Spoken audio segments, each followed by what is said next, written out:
Hey guys, Mr. Happy here and welcome to Final Fantasy Bestiary. This series is dedicated towards discovering the history and lore behind Final Fantasy's most iconic creatures and characters. This episode, we will discuss the Mandragora. The Mandragora is a plant-like creature in the Final Fantasy universe that draws its inspirations from a number of real-life influences. The most common influence people may recognize is its relation to the mandrake plants, which are occasionally known as mandragoras as well. This is a plant most often related with witchcraft, and it's said that upon being uprooted, a mandrake lets out a scream at a frequency so high that it can kill anyone who hears it.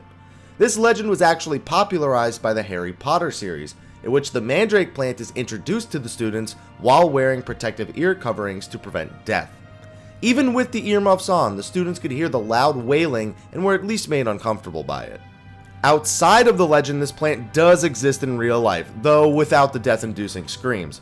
It is an extremely toxic plant, containing chemicals that can cause hallucinations, asphyxiation, vomiting, and diarrhea.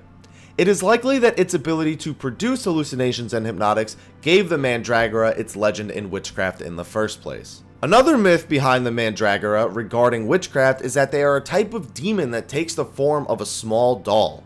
This doll is said to be a gift from the devil himself and is used to help sorcerers and witches perform magic.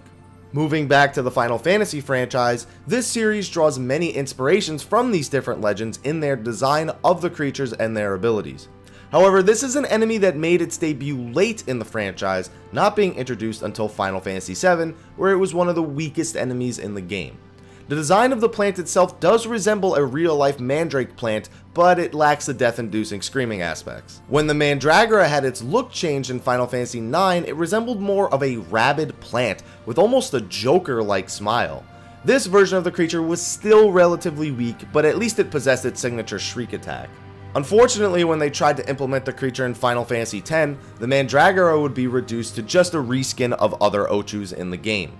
While it is one of the game's stronger versions of the Ochu, it lacked any sort of distinguishable features other than its name. And then came Final Fantasy XI, where the Mandragora's look and personality would become standardized for future Final Fantasies to come. In this game, the Mandragora looks like a small bipedal white and green plant with a leaf or flower on the top of its head. Its most notable feature, however, is the jacket it wears that connects its upper torso and its head. Not only is this used to balance the Mandragora's large head on its small body, but it also covers the mouth of the Mandragora as well. This is believed by some to be a gift from Altana to prevent passing adventurers and innocents from being killed by their deadly shrieks.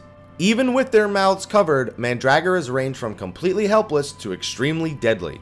They are usually experts in martial arts, able to manipulate their small bodies to deal high damage, counterattack, and evade oncoming physical attacks. They use their plant-like abilities to regenerate their bodies and induce debilitating poisons.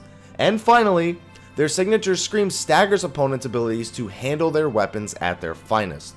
But despite all of these abilities they have to fight, most Mandragoras don't like to fight, and some will even follow adventurers in a friendly manner, almost as if wanting to be their friend.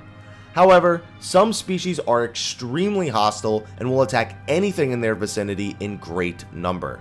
This version of the Mandragora would be how the species was identified from this point on, making similar appearances in Final Fantasies XII and XIV.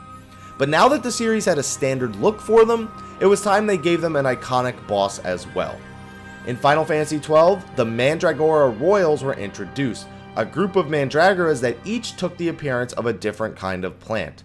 This group includes the Mandragora Prince, Alron King, Onion Queen, Topstalk, and Pumpkin Star.